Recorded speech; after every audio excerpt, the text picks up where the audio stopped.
महिलेचं म्हणणं आलं की बाबा की तुम्ही एवढ्या मोठ्या भाषणामध्ये बाबासाहेबाचं नाव घेतलं नाही, बाबासाहेबाची ओळख तुम्ही पुसवायला चालला का? आणि जर असं होत असेल तर वाळूचे टोपले उचल, कामाला जाईल, खड्ड्यात मला सस्पेंड करा, पण ही गोष्ट मी सहन करणार नाही. हे पहा, खऱ्या अर्थानं श्रीमंत लोकांनी बाबासाहेबाचा फायदा घेतला, पण आजही बाबासाहेबावर प्रेम करणारा घटक हा गोरगरीबच आहे. घटना समजून घ्यायची ना आपल्याला, त्या वाड्या ताड्यापर्यंतच आपल्याला घटना समजून घ्यावं लागेल, खऱ्या अर्थानं त्या वस्तीपर्यंत आपल्याला ती घटना समजून घ्यावं लागेल. आणि म्हणून प्रजासत्ताक दिन म्हणल्यावर काय आहे, अब राजा का बेटा राजा नाही बनेगा, राजा वही बनेगा जो हकदार आहे. तो हक देण्याचं काम राज्यघटनेच्या भाग क्रमांक 3 मध्ये एका बाप माणसानं केलंय.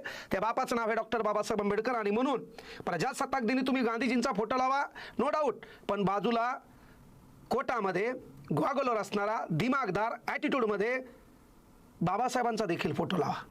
का? 2 वर्ष 11 महिने 18 दिवस. कळलं का? मसुदा समिती 29 ऑगस्ट 1947, 141 दिवस अविरत घटना समितीतील सदस्यांचं काम आणि त्यातून निर्माण झालेलं भारताचं संविधान. कळलं का? तो तुमचा आमचा रक्षणकर्ता ग्रंथ आहे. तुम्हाला मला बोलण्याचं, चालण्याचं, खाण्यापिण्या राहण्याचं स्वातंत्र्य देणारा ग्रंथ संविधान आहे. त्यांचा तुम्ही आम्ही सन्मान केला पाहिजे. का? तर आपलं प्रत्येक स्वातंत्र्य ज्या घटनेमध्ये लिहिले त्या घटनेचे निर्माण करते डॉक्टर बाबासाहेब आंबेडकर, म्हणून त्यांचा फोटो तर लावा.